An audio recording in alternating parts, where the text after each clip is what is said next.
Tulong Hindi. yan sa akin. Play ko na. Tapos sa Guys, Manila eh. ano pangalan mo ate? Jelay po. Jelay. Ito guys, si Jelay. Kasama niya tatay niya. Bumalik sa akin. Okay na. Una-una, paiyak-iyak niya. Akala mamatay na yung tatay niya. Pero, sobrang tagal pala yun. Jelay. Ayan na guys, si Jelay at saka yung papa niya. Ilang buwan na yun, Jelay? Yung nangyari kay tatay? May mga taon na rin po yung nangyari yung mga hindi siya nakakatulog. Sakit ng tiyan, no? Sakit ng tiyan. Mm-mm. Tapos parang hindi siya makakain. Hindi siya makakain. Tapos ayun nga, nung dinala namin siya dito, medyo nag-okay naman siya. Nakakatulog na rin. Nakakatulog naman na siya. Tapos may paiyak-iyak ka pa, no? Kasi akala mo, sa totoo lang guys, si tatay talaga critical yon. Pwede mangyaring, tatay sabihin ko lang tayo ha, totoo yun eh. Pwede mangyaring bibigay agad si tatay nung nangyari na yun. Kasi nanilaw na, wala na, parang hirap na rin yung puso niya. Pero hindi ko masabi kung ano yung ginawa nung gabay ko sa aking paggagamot.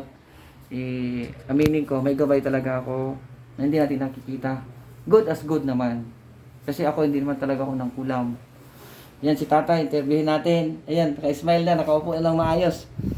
Kailan ka hinatid dito, tatay? Last week. Nakaraan linggo. Ngaraang linggo. Medyo tumaba-taba si tatay. Taon daw yung sasakit-sakit ng tiyan. Guys, pero ngayon okay na si tatay. No? Tayo daw tay. Tignan mo daw tay. Tignan nila tay. Nakatayo na nga. Oh. Ayan si tatay. Oh. Nakakalakad din siya na naman. Naglakad na rin daw tay. Tatsa na nga eh. Lalakad na rin. Nalakad na rin ng ano. Oo. Hindi na ako hinihingal na ano. Kasi yun, putla, nanila po ka tay. Wala tay. Nangyari sa'yo tay. Namutla. Namutla si tatay, sumakit ang tiyan. Tapos nahawakan ko na rin yung atay niya. Lutang na yung atay ni tatay. So yung sakit niya, nanggaling sa kidney, atay niya, mayroong, kumbaga, yung white blood cells niya, mas nangunguna yung white, di ba? May mini-maintain ina-offer ko rin si tatay na dali ng ospital kasi hindi naman natin kalaban yung ospital. Tutusin, tawag nito, offer pa rin ako sa ospital para gagaling. Yung driver nila, si Ate Inday, yun, Inday, ikaw ang dahilan ha. Marami na siyang dinala dito guys. Sobrang dami na. Lahat naman, gumaling. Ate Inday, di ba? Opo. No? Si Ate Inday kanina, may dumating kanina. Ano nangyari sa'yo? Huwag kang pumikit. Ay, huwag kang dumilat. Huwag kang dumilat. Huwag kang pumikit. Ay, nagkagulo-gulo na.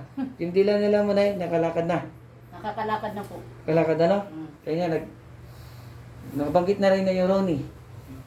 Di ba? Inday na. Kanina, Yan. Oh. habang tinatanong sa... Banggitin mo ulit kami dalawa. Mm. Inday, Mm. Ronnie, Mayra. Oh. Bilang 10. Bilang sa 10. Oh. Diretso-diretso. Ano na? Diretso-diretso na. Dire-diretso na. Mhm. Dire-diretso na ang pananalita niya. So, iba. Iba talaga. No? Balik natin kay tatay. Yung anak niya paiyak-iyak. Hindi ka na iyak ha. Hindi na. Kasi pag nagpagamot kayo sa akin, walang iyak talaga mangyari. Imbis na tulungan natin ng dasal si tatay, yun naman. Yan, na-achieve na natin, nakuha yan. Tuloy-tuloy na yung pagagaling tayo.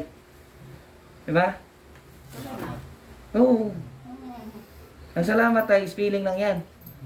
Ang importante, nagawa natin. No? Ayan guys, si tatay, mababa lang kwentuhan yon kasi mainit na, baka maabutan sila ng, kasi nag-iwa tayo ng heat stroke eh. Tatay, magbabay na tayo. Ipapasok ko sa YouTube yan. Ikaw, artistahin. Thank you po. Si Ate Inday, ang dahilan. Salamat. Bye-bye guys.